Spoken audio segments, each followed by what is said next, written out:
여러분, 혹시 요즘 주유소 가보셨습니까? 기름값이 얼마나 됐는지 보셨어요?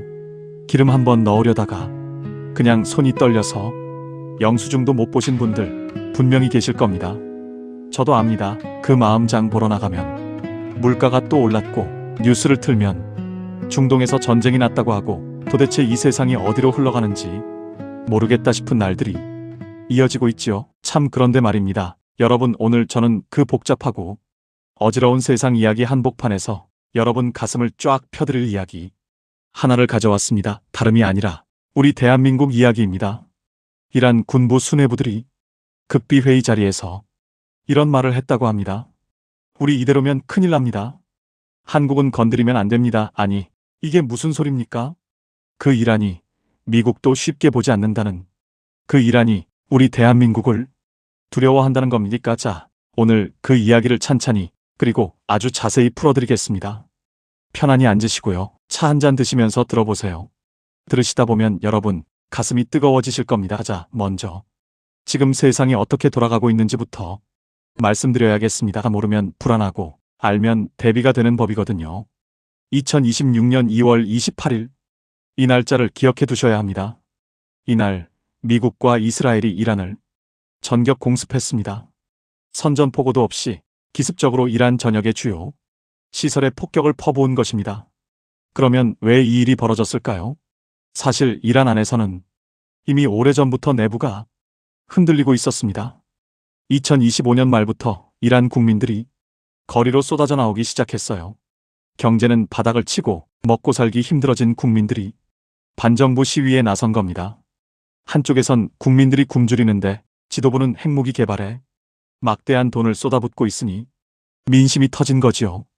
이 틈을 미국과 이스라엘이 파고든 겁니다. 공습으로 이란의 최고 지도자 하메네이를 비롯해 군 수뇌부 수십 명이 한꺼번에 제거됐습니다. 세계가 깜짝 놀랐습니다. 그런데 더 놀라운 건 그 다음 이란의 반응이었습니다. 이란은 무너지지 않았습니다. 오히려 이를 악물고 반격에 나섰습니다. 호르무즈 해협을 봉쇄한다고 선언했습니다.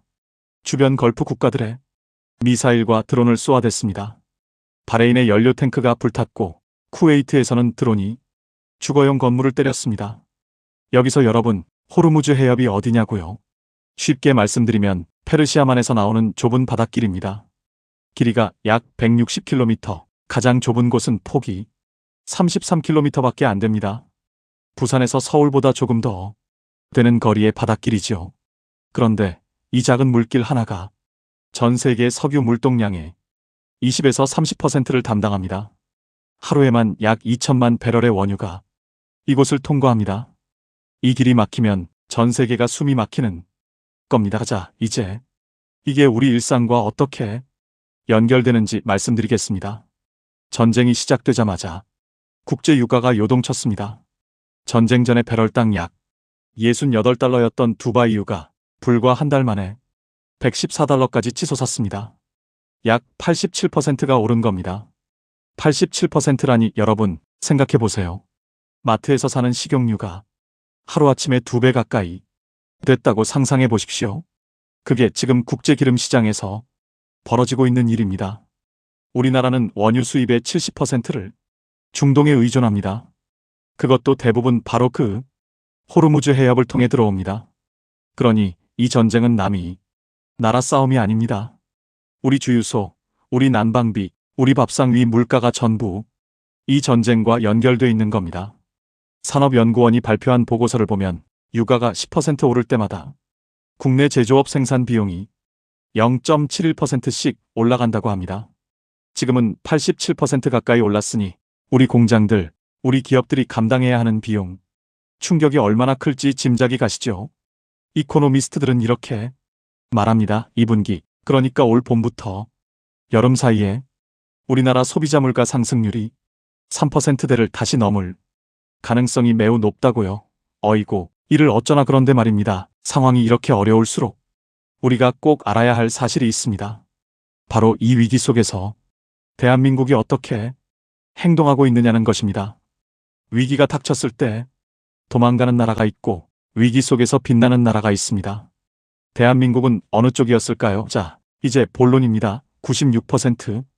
이 두 글자가 2026년 3월 전 세계 방위산업 시장을 뒤집어 놓았습니다. 아랍에미리트, UAE 중동의 부자 나라지요. 두바이가 있는 곳입니다. 이 나라 아부다비 남부 알다프라 공군기지. 이란의 미사일과 드론이 밀물처럼 쏟아지는 하늘 아래 조용히 그러나 정확하게 서 있는 무기체계가 있었습니다. 바로 대한민국이 만든 천공이입니다. 한국형 중거리 지대공. 유도무기 쉽게 말하면 날아오는 미사일을 공중에서 격추하는 방어 시스템입니다. 우리 기술, 우리 손으로 만든 것입니다. 이 천공이가 이란이 퍼붓는 공습을 상대로 96%의 요격 명중률을 기록했습니다. 100발이 날아오면 96발을 맞춰 떨어뜨린 겁니다. 국회 국방위원회에서도 공식 확인이 됐습니다. 이 수치는 미국이 자랑하는 패트리어트 시스템, 이스라엘의 아이언돔조차 달성하기 어려운 수준이라는 평가가 전 세계에서 쏟아졌습니다. 에이, 설마 싶으시죠? 우리나라 무기가 미국 무기보다 낫다고요? 그런데 수치가 그걸 증명하고 있습니다. UAE는 즉시 움직였습니다. 우리 정부에 연락이 왔습니다. 계약서에 정해진 납기보다 훨씬 빨리 더 많이 공급해달라는 요청이었습니다. 우리가 생산 물량 때문에 어렵다고 하자 그럼 요격 미사일만이라도 먼저 보내달라고 애원했습니다. 어떻습니까? 여러분, 천하의 중동 부자 나라가 우리나라의 무기를 빨리 달라고 매달리고 있는 겁니다. 그것도 세계 최강 미국. 무기가 있는 마당에 한국 무기를 먼저 달라고 하고 있는 겁니다. 이 천공이가 얼마나 뛰어난지 한 가지만 더 말씀드리겠습니다. 미국 패트리어트 미사일 한 발 가격이 약 370만 달러입니다. 우리 돈으로 약 54억 원짜리입니다. 그런데 우리 천공이 요격탄은 한 발에 약 110만 달러, 약 16억 원 수준입니다. 성능은 같거나 더 뛰어난데 가격은 3분의 1입니다. 납품 기간도 4에서 6년으로 훨씬 빠릅니다. 이게 우리가 흔히 말하는 가성비의 끝판왕이지 않습니까? 그렇다면 이란 수뇌부가 한국을 두려워한 이유가 바로 여기에 있는 겁니다. 중동의 여러 나라들이 한국 무기로 방공망을 구축했다는 사실, 이란은 누구보다 잘 알고 있었습니다. UAE가 2022년 천공이를 도입했고 사우디아라비아가 2024년 4조 2,500억 원 규모로 계약했으며 이라크도 2024년에 3조 7천억 원 규모로 계약을 맺었습니다. 중동 세 나라에 우리 방공망이 깔린 겁니다. 이란 입장에서 보면 자신들이 공격할 수 있는 방향, 어디를 봐도 한국 무기가 막고 있는 겁니다. 한국 무기가 96%를 요격한다는 사실이 실전으로 증명되니 이란 수뇌부가 내부에서 충격을 받은 것은 당연한 일입니다. 한국수출입은행 해외경제연구소 보고서는 이 상황을 이렇게 분석했습니다. 지금의 비대칭 소모전 양상, 즉 드론과 미사일이 뒤섞이는 현대전에서 한국형 방어 시스템의 가치가 새롭게 평가받고 있다고요. 탐지에서 요격까지 패키지로 제공되는 우리 체계가 방공망 구축이 시급한 중동 국가들의 수요와 딱 맞아떨어진다는 겁니다. 키움증권 이한결 연구원도 이렇게 말했습니다. 이란 사태가 진정된 이후에도 중동 지역의 긴장은 단기간에 풀리기 어려울 것이며 중동 국가들이 국방력을 강화하는 과정에서 우리 방산 기업의 중동 사업은 더욱 확대될 것이라고요. 그렇습니다. 이란이 한국을 두려워한 것은 단순히 무기 하나 때문이 아닙니다. 이 나라가 만들면 납기를 지키고 약속하면 지키고 실전에서 증명하는 나라라는 사실이 알려진 겁니다. 신뢰가 쌓인 나라, 믿을 수 있는 나라. 그게 바로 오늘의 대한민국입니다. 여러분, 이게 천공이 하나만의 이야기가 아닙니다. 오늘의 K방산 전체 이야기를 조금 더 들어보시겠습니까? 한화 에어로스페이스가 만드는 K9 자주포라는 것이 있습니다. 사정거리 40km가 넘는 대형 대포인데 60초 안에 첫 발을 쏠 수 있고 15초 안에 포탄을 3발 연속 발사하는 화력을 갖추고 있습니다. 이것도 중동 수출이 활발하게 이루어지고 있습니다. 천무라는 다연장 로켓도 있습니다. 다양한 종류의 탄을 상황에 맞게 골라 쓸 수 있는 무기인데 전쟁 초기에 적의 포, 진지를 빠르게 무력화하는 핵심 역할을 합니다. 한국항공우주산업 KAI에서 개발한 KF-21이라는 초음속 전투기도 있습니다. 우리 기술로 만든 최신 전투기인데 올해 중동 수출을 본격적으로 추진하고 있습니다. 이 모든 것이 모이면 얼마나 됩니까? 우리 방산 주요 4개 기업의 수주잔고, 그러니까 앞으로 만들어서 수출하기로 계약이 된 금액만 100조 원에 육박합니다. 올해 4개 기업 합산 매출이 50조 원을 넘어설 것이라는 전망도 나옵니다. 전 세계 방산 시장에서 대한민국의 점유율은 이미 세계 9위 수준입니다. 우리가 세계 무기 시장에 당당한 주역이 된 겁니다. 에이고, 이거 참 우리가 언제 이렇게 됐습니까? 그냥 된 게 아닙니다. 뒤에서 말씀드리겠지만 이게 다 이유가 있습니다. 그런데 더 놀라운 일이 있습니다. 2026년 3월 우리나라와 UAE가 방산 협력 규모 350억 달러를 확정했습니다. 우리 돈으로 약 50조 원이 넘습니다. 단순히 무기를 파는 게 아니라 설계부터 생산, 교육훈련, 유지보수까지 전 과정을 함께하는 장기 파트너십입니다. 여기에 원전, 인공지능, 첨단기술 분야까지 연계해서 총 650억 달러가 넘는 협력 사업을 추진하기로 했습니다. UAE 하나와 맺은 협력이 이 정도입니다. 사우디아라비아, 이라크, 이집트, 폴란드까지 합치면 어마어마한 규모가 됩니다. 이게 바로 지금 대한민국이 서 있는 자리입니다. 자, 잠깐 숨을 고르겠습니다. 여러분, 제가 오늘 이 대목에서 꼭 드리고 싶은 말씀이 있습니다. 지금 전 세계가 두려워하고 신뢰하는 이 대한민국이 하루아침에 만들어진 게 아니라는 사실입니다. 1950년 이 땅은 잿더미였습니다. 전쟁이 모든 것을 쓸어갔습니다. 학교도 없고 공장도 없고 도로도 없었습니다.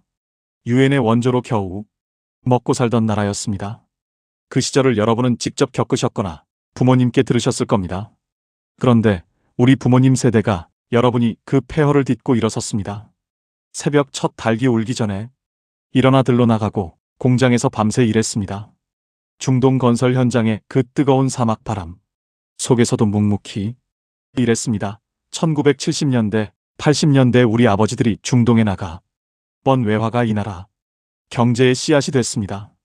그 땀이 모여 반도체가 됐고 자동차가 됐고 조선소가 됐습니다. 그리고 지금 그 기술과 그 정신이 천궁이가 됐습니다. 우리 기술로 하늘을 지키고 우리 무기로 세계가 안심하는 나라. 여러분이 만든 나라가 바로 이 모습입니다. 아, 이걸 생각하면 제가 마음이 뭉클해집니다. 여러분이 흘린 땀 한 방울, 한 방울이 헛되지 않았습니다. 세월이 흘러 이제 그 열매가 세계 무대에서 꽃을 피우고 있는 겁니다. 결론, 여기서 이야기를 마냥 장밋빛으로만 마무리하는 것은 옳지 않습니다. 현실은 여전히 만만치 않습니다. 국제 유가가 급등하면서 우리 중소기업들은 지금 이 순간도 비명을 지르고 있습니다. 중동으로 수출하려던 물건은 배가 제때 못 뜨고 계약은 취소되고 대금은 들어오지 않고 있습니다. 중소벤처기업부에 접수된 피해만 해도 수백 건이 넘습니다. 물류비 상승, 운송 차질, 유가 급등으로 인한 원가 상승. 이게 우리 식탁 물가와 난방비에 영향을 미치고 있고 올 봄부터 여름까지 그 압박은 더욱 커질 가능성이 있습니다. 글로벌 석유기업 셰브론의 CEO는 이렇게 경고했습니다. 실제 원유 공급 상황은 선물시장 가격이 보여주는 것보다 훨씬 더 빡빡하다고요. 전쟁이 끝나도 고유가가 한동안 이어질 수 있다고요. 이란 부통령은 협박하듯 이런 말까지 했습니다. 미군이 이란 땅에 발을 디디는 순간 유가가 최저 150달러로 치솟을 것이라고요. 이게 전부 남의 나라 이야기가 아닙니다. 우리가 정신을 바짝 차리고 지켜봐야 할 현실입니다. 그러나 그렇다고 좌절할 이유가 없습니다. 위기 때마다 우리가 어떻게 해왔는지를 우리는 이미 알고 있으니까요. 자, 오늘 이야기를 정리해 드리겠습니다. 첫째, 지금 중동에서 전쟁이 벌어지고 있습니다. 2026년 2월 28일 미국과 이스라엘이 이란을 공습하면서 시작됐고 이란의 호르무즈 해협 봉쇄로 전 세계 에너지 공급이 흔들리고 있습니다. 유가가 최고 87% 이상 치솟았고 우리나라 물가와 산업에도 직접적인 영향이 오고 있습니다. 둘째, 그 전쟁터 한복판에서 대한민국이 빛났습니다. UAE에 실전 배치된 우리 천공이가 이란 공습을 상대로 96%라는 경이적인 요격 명중률을 기록했습니다. 세계가 놀랐고 중동 나라들은 너도 나도 한국 무기를 사겠다고 나서고 있습니다. 셋째, 이란 수뇌부가 극비 보고서에서 한국을 경계한 이유가 바로 여기에 있었습니다. 실전에서 증명된 기술력, 믿을 수 있는 납기, 합리적인 가격. 이 세 가지가 K방산을 세계 무기 시장의 주역으로 만들었습니다. 넷째, 이것은 하루아침에 이루어진 것이 아닙니다. 폐허에서 일어선 우리 부모님 세대, 중동의 뜨거운 사막 바람을 맞으며 일한 우리 아버지들, 밤새 공장에서 땀 흘린 수많은 손들이 만들어낸 결과물입니다. 그러면 우리가 가져야 할 마음가짐은 무엇일까요? 첫 번째, 지금의 어려움을 똑바로 직시하되 흔들리지 마십시오. 물가가 올라도 기름값이 올라도 이 나라는 그런 위기 속에서도 버텨온 저력이 있습니다. 그 저력을 믿으십시오. 두 번째, 우리나라를 자랑스럽게 여기십시오. 전 세계가 한국 무기를 사달라고 줄을 서고 있습니다. 한국 문화를 배우러 세계 청년들이 모여들고 있습니다. 이게 다 어디서 나왔겠습니까? 여러분이 살아온 세월, 여러분이 만들어 놓은 토대 위에서 나온 것입니다. 세 번째, 세상을 넓게 보십시오. 중동 전쟁이 나쁜 소식이지만 그 속에서도 우리나라는 기회를 찾고 있습니다. 위기와 기회는 언제나 함께 옵니다. 그걸 아는 눈이 필요합니다. 여러분, 오늘 긴 이야기 함께 해주셔서 참으로 감사합니다. 6.25 전쟁 이후 아무것도 없던 이 땅에서 우리는 일어섰습니다. 새마을 운동으로 마을길을 닦았고 고속도로를 놓았고 공장을 세웠습니다. 올림픽도 치렀고 월드컵도 치렀습니다. 그리고 이제 우리 무기가 중동의 하늘을 지키고 있습니다. 이란 수뇌부가 극비 보고서에 적었다는 그 말 다시 한번 여러분께 전합니다. 한국은 건드리면 안 됩니다.